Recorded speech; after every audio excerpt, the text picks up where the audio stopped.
নমস্কার বন্ধুরা, শ্রাবণী রান্নাঘরে আপনাদের সবাইকে স্বাগত জানিয়ে আমি আবারও একটা রান্নার ভিডিও নিয়ে আপনাদের সামনে চলে এসেছি। আজকের আমি আপনাদের এক বাটি আতপ চালের গুঁড়ি দিয়ে একটা খুব সহজ এবং অসাধারণ স্বাদের পিঠের রেসিপি বানিয়ে দেখাবো। আশা করি আপনাদের ভালো লাগবে। তার জন্য কিন্তু আমার পুরো ভিডিওটা আপনাদের দেখতে হবে। আর দেখা শুরু করার আগে একটা লাইক দেবেন আর সুন্দর একটা কমেন্ট করতে কিন্তু ভুলবেন না। তাহলে চলুন আজকের আতপ চালের গুঁড়ি দিয়ে আমি আজকের কি পিঠে বানাই সেটা আপনারা একবার দেখে নিন। পিঠেটা বানানোর জন্য প্রথমে আমি এখানে দেখুন গ্যাসটা অন করে একটা কড়া বসিয়ে দিয়েছি। আর কড়াই দিয়েছি আমি বেশ কিছুটা জল। জলটাকে কিন্তু প্রথমে আমাকে খুব ভালোভাবে ফুটিয়ে নিতে হবে। একেবারে টকবক করে ফুটবে এইভাবে কিন্তু জলটা আমি প্রথমে ফুটিয়ে নেব। জলটা আমার এখানে খুব ভালোভাবে ফুটে গেছে। আর পিঠেটা বানানোর জন্য কিন্তু এরকম আমার ফুটন্ত জল, গরম জলই আমার দরকার। এবারে আমি একটা বড় বাটি নিয়ে নিয়েছি। বাটির মধ্যে প্রথমে দিয়ে দেব আতপ চালের গুঁড়িটা। এখানে আমি এক বাটি আতপ চালের গুঁড়ি নিয়েছি, সেটা আমি ঢেলে নিলাম। এবারে আমি এর মধ্যে দিয়ে দেব আন্দাজ মতো অল্প সামান্য একটু নুন। এবারে নুনটাকে এই চালের গুঁড়ির সঙ্গে খুব ভালোভাবে মিশিয়ে নিতে হবে। মিশিয়ে নিয়ে তারপরে আমি এর মধ্যে দিয়ে দেব এই যে জলটা আমি ফুটিয়ে রেখেছি, সেই ফুটন্ত জলটা আমি এর মধ্যে দিয়ে দেব।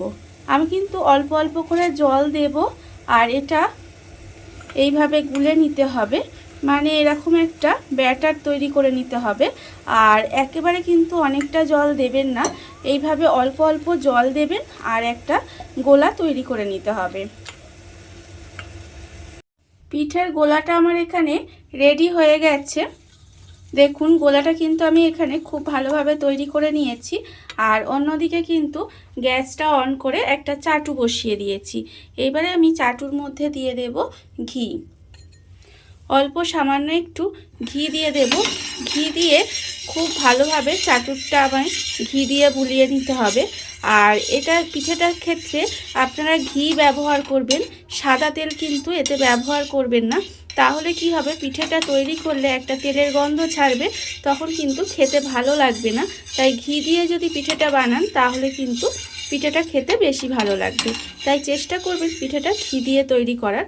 আমি চাটুর মধ্যে ঘিটা খুব ভালোভাবে বুলিয়ে দিয়েছি।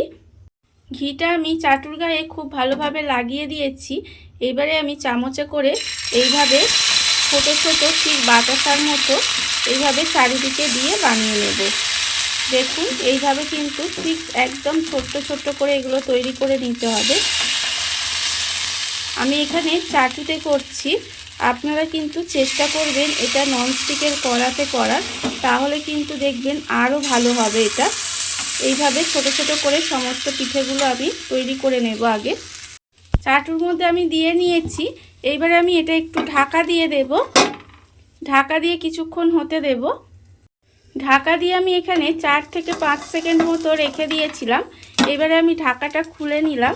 খুলে নিয়ে এবার কিন্তু আমি পিঠেগুলোকে এইভাবে চামচের পেছন দিয়ে এইভাবে একটু তুলে নেব। আস্তে আস্তে তুলে নিতে হবে দেখুন। আর এইগুলো আমি আগেও বলেছি, আপনারা যদি ননস্টিকের কড়াতে করেন তাহলে কিন্তু খুব সুন্দর হবে। আমি এখানে চাটুতে করছি বলে একটু দেখতেই পাচ্ছেন যে লেগে লেগে যাচ্ছে প্রথমটা, তারপরে কিন্তু আস্তে আস্তে ঠিক হবে। আমার প্রথমটা একটু এইগুলো লেগে যাচ্ছে, আমি এগুলো আস্তে আস্তে করে এইভাবে তুলে নেব।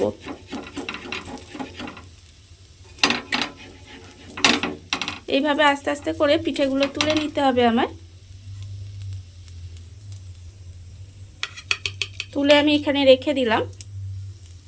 সমস্ত পিঠেগুলো দেখুন আমি এখানে তুলে রেখে দিয়েছি। আর আবারও কিন্তু চাটুর মধ্যে আমি অল্প একটু ঘি দিয়ে দেব।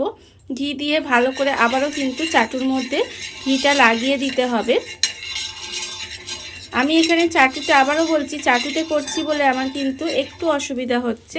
আপনারা যখন করবেন তখন চেষ্টা করবেন যে এটা কিন্তু ননস্টিকের কড়াইয়ে করার, তাহলে দেখবেন এটা কিন্তু খুব সহজে উঠে আসবে এবং পিঠেটাও কিন্তু খুব সুন্দর হবে। এবারে আমি আবারও কিন্তু অল্প অল্প ব্যাটার এইভাবে দিয়ে দেব। এইভাবে অল্প অল্প ব্যাটার দিয়ে দিতে হবে। দিয়ে ঠিক একই রকমভাবে আমি কিন্তু পিঠেগুলো বানিয়ে নেব। সমস্ত পিঠেগুলো আমি এখানে তৈরি করে নিয়েছি।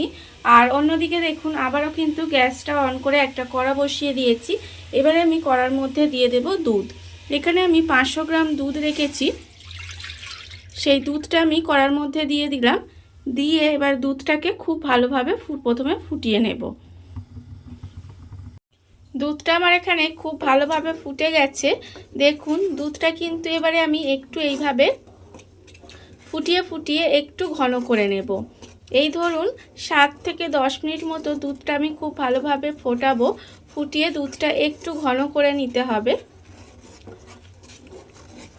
দেখুন এইভাবে কিন্তু দুধটা ঘন করে নেব। আর এই পিঠাটা কিন্তু খেতে অসাধারণ হয়। আপনারা এইভাবে একবার হলেও পিঠাটা বানিয়ে দেখতে পারেন, দেখবেন খেতে ভীষণ ভালো লাগে। একদম নরম তুলতুলে হবে, মুখে দিলে একেবারে মিলিয়ে যাবে। এবারে আমি দুধটাকে এইভাবে একটু ঘন করে নেব। দুধটা আমি এখানে ফুটিয়ে ফুটিয়ে বেশ অনেকটাই ঘন করে নিয়েছি। এইবারে আমি এর মধ্যে দিয়ে দেব খেজুরের গুড়। দেখুন এখানে আমি বড় বাটির 1 বাটি খেজুরের গুড় রেখেছি, তার অর্ধেকটা আমি এখানে দিয়ে দিলাম। আমার মনে হচ্ছে এতটা লাগবে না, তাই আমি এখানে অর্ধেকটা দিলাম। দিয়ে এবারে খুব ভালোভাবে এটা মিশিয়ে দেব। মিশিয়ে দিয়ে এইভাবে একটু রান্না হতে দেব। দেখুন গুড়টা কিন্তু মেশানোর ফলে কালারটা কত সুন্দর চেঞ্জ হয়ে গেল, আর দেখতেও কত সুন্দর হয়ে গেছে। এবারে এইভাবে আমি আরেকটু রান্না হতে দেব। গুড়টা দিয়ে আমি কিন্তু আবারও বেশ কিছুক্ষণ এইভাবে ফুটিয়ে নিয়েছি। দেখুন এবারে কিন্তু আমি এর মধ্যে দিয়ে দেব যে পিঠেগুলো আমি এখানে বানিয়েছিলাম, সেই পিঠেগুলো কিন্তু আমি এই দুধের মধ্যে দিয়ে দিলাম। দিয়ে এবারে খুব ভালোভাবে এটাকে মিশিয়ে নেব। মিশিয়ে এইভাবে কিন্তু বেশ কিছুক্ষণ রান্না হতে দিতে হবে। দেখুন এইভাবে আমি পিঠেগুলোকে একটু এই দুধের মধ্যে রান্না করে নেব। পিঠেগুলো দিয়ে আমি 5 মিনিট মতো হাই হিটে এইভাবে একটু রান্না হতে দিয়েছিলাম। দেখুন পিঠেগুলো কিন্তু আমার এখানে হয়ে গেছে। এবারে আপনারা দেখতেই পাচ্ছেন যে পিঠেগুলো কিন্তু আমার এখানে রেডি হয়ে গেছে। এই পিঠেগুলো করতে কিন্তু খুব বেশি ঝামেলা হয় না। পিঠেগুলো খুব সহজেই কিন্তু তৈরি হয়ে যায়, আর খেতে কিন্তু অসম্ভব সুন্দর হয়। এইভাবে একবার পিঠেগুলো বানিয়ে দেখতে পারেন, খেতে আশা করি ভালোই লাগবে। দেখুন পিঠে কিন্তু আমার এখানে রেডি হয়ে গেছে।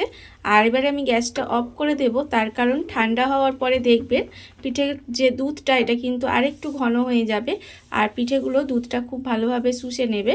তাহলে দেখুন পিঠেগুলো কিন্তু আমার এখানে রেডি হয়ে গেছে। দেখুন বন্ধুরা, বাড়িতে থাকা কত অল্প উপকরণে কত অল্প সময় কত সুন্দর একটা পিঠের রেসিপি তৈরি হয়ে গেছে, আপনারা দেখতেই পেলেন। আর এটা কিন্তু খেতে ভীষণ ভীষণ ভালো হয়।